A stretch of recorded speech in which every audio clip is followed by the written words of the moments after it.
హోంమంత్రి అనితా మేడం గారు అస్వస్థతకు గురయ్యారంట.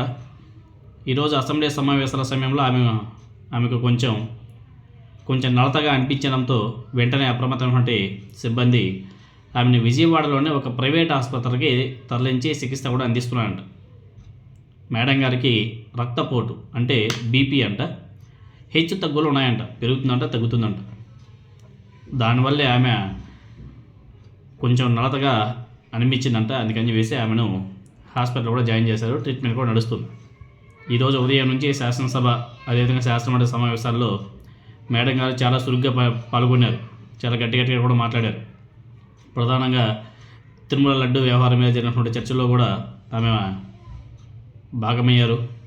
మండలి సమావేశాలు వాయిదా పడిన తర్వాత అసెంబ్లీ కొనసాగుతున్న సమయంలో ఆమె అస్వస్థతకు లోనయ్యారంట.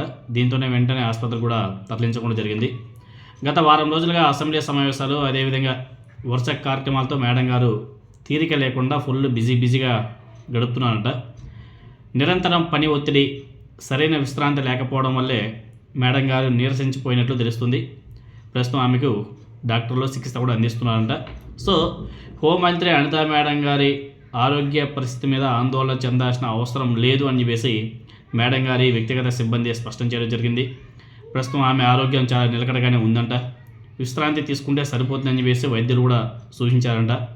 అంతా సవ్యంగా ఉంటే ఈరోజు సాయంత్రానికి ఆమె హాస్పిటల్ నుంచి డిశ్చార్జ్ అయ్యే అవకాశం కూడా ఉందంట.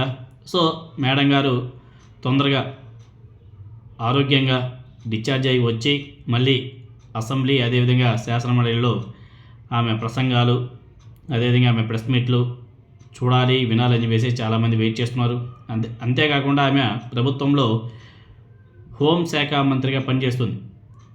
ఆమె ఆరోగ్యంగా ఉండాలి, లా అండ్ ఆర్డర్ని సరైన రీతిలో చక్కగా నడిపించాలని చెప్పేసి మనస్ఫూర్తిగా కోరుకుంటూ ఆమె ఆరోగ్యంగా తిరిగి ఆమె యథాతథ ఏవైతే ఉన్నాయో పనులు అవన్నీ కూడా కొనసాగించాలని చెప్పేసి మనస్ఫూర్తిగా కోరుకుందాం.